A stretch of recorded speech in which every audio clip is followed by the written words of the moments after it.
বছরের দিকে তাকান।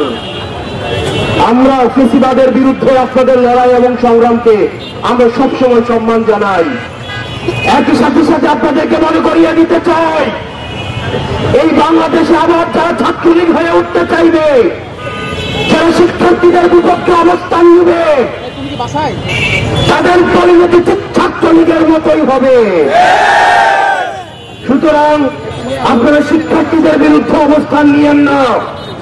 গত 16 বছরের আপনাদের নির্যাতন নিপীড়নের কথা ভুলে যায়েন না।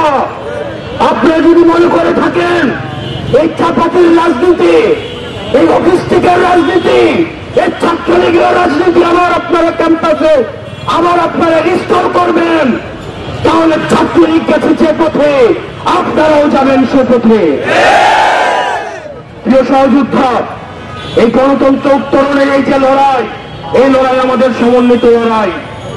এই লড়াই আমাদের যে শহীদ হয়েছে যারা, তাদের রক্তের দায় আমাদের উপরে রয়েছে, তাদের রক্তের দায়বদ্ধতা আমাদের উপরে রয়েছে। তাদের রক্তের উপরে দাঁড়িয়ে আবার আমরা মাদার পার্টির এজেন্ডা বাস্তবায়নের রাজনীতি শিক্ষা প্রতিষ্ঠানগুলিতে রিস্টোর করতে পারি না। আপনার শিক্ষার্থীদের ভাষায় কথা বলুন। শিক্ষার্থীরা কি শুনতে চায়, তারা কি দেখতে চায়, শিক্ষা প্রতিষ্ঠানগুলোতে কেমন রাজনীতি করতে চায়, তারা কি চায়। আপনার শিক্ষার্থীদের জন্য যদি রাজনীতি করতে চান, তাহলে আপনাদের শিক্ষার্থীদের ভাষায় কথা বলতে হবে।